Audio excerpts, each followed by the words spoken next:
Hello YouTube family, कैसे आप लोग? आशा करते हैं आप लोग अच्छे होंगे, स्वस्थ होंगे, मस्त होंगे, अपने अपने घर में अपने अपने परिवार साथ खुश होंगे।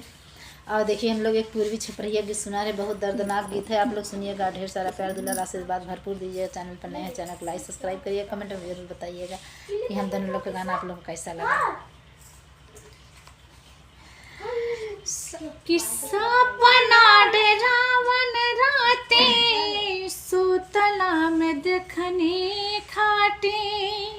सपना डरावन राते, सतला में देखनी घाटी। अरे सखिया रे चोरावा चोरावे सैया के आयल हुए राम। सखिया रे चोरावा चोरावे सैया के आयल है राम।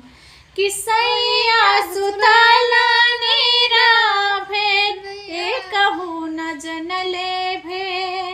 किसैया सुतला नीरा भेद, कहूँ न जनले भेद। अरे सखिया रे हाथवा ही हमरा से छुड़ाइल हुए राम।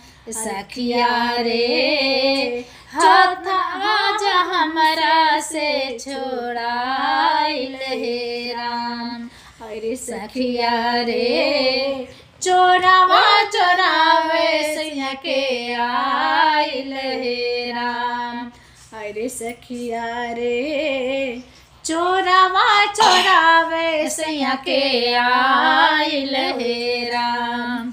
कि नींद मोरी गईली टूटी, फूटल चूड़ी गईली झूठी।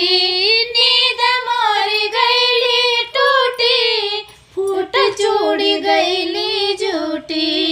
अरे सखिया रे चिटाइल से नरवा बटोराइल है राम। सखिया रे चिटाइल से नुरवा बटोराइल है राम। सखिया रे चोरवा चोरावे सैया के आइल है राम। सखिया रे चोरवा चोरावे सैया के आइल है राम। अचके में पियवा जागल, घरवा से चोरवा भागल। अचके में पियवा जागल, घरवा से चोरवा भागल। अरे सखिया रे बाउर सपना मोनाइल है राम। सखिया रे बाउर सपना सोराइल है राम। सखिया रे चोरावा चोरावे सैया के आइल है राम।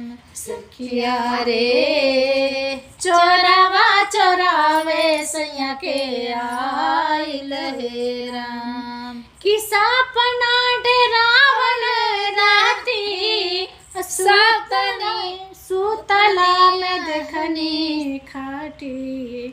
सखिया रे चोरावा चोरावे सैया के आइल हो राम।